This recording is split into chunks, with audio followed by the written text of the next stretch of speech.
സംസ്ഥാനത്ത് വിവിധയിടങ്ങളിലെ വാഹനാപകടങ്ങളിൽ 3 മരണം. എറണാകുളത്ത് പാലാരിവട്ടത്തെ KSRTC ബസ്സുകൾക്കിടയിൽപ്പെട്ട 2 യുവാക്കളും മലപ്പുറം മഞ്ചേരിയിൽ ബസ്സും സ്കൂട്ടറും കൂട്ടിയിടിച്ച് ഒരാളും മരിച്ചു.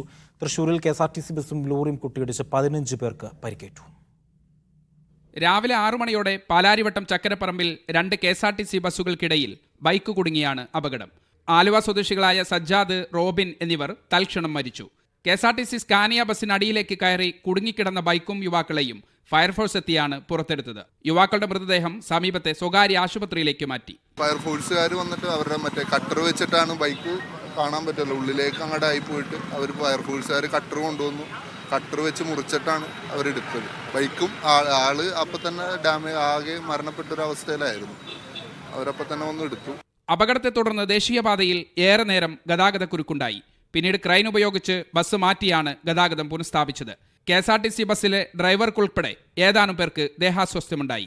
മലപ്പുറം മഞ്ചേരി കാരാപ്പറമ്പിൽ ബസ്സും സ്കൂട്ടറും കൂട്ടിയിടിച്ച് യുവാവ് മരിച്ചു. സ്കൂട്ടർ ഓടിച്ചിരുന്ന അരീക്കോട് ചക്കിങ്ങൽ സ്വദേശി നിയാസ് ചോലക്കലാണ് മരിച്ചത്. തൃശൂർ കുന്നംകുളത്ത് KSRTC ബസ്സും ലോറിയും കൂട്ടിയിടിച്ചുണ്ടായ അപകടത്തിൽ 15ഓളം പേർക്ക് പരിക്കേറ്റു. പുലർച്ചെ 4 മണിയോടെയാണ് അപകടം. വിവിധ ബ്യൂറോകൾക്കൊപ്പം മീഡിയ 1 കൊച്ചി.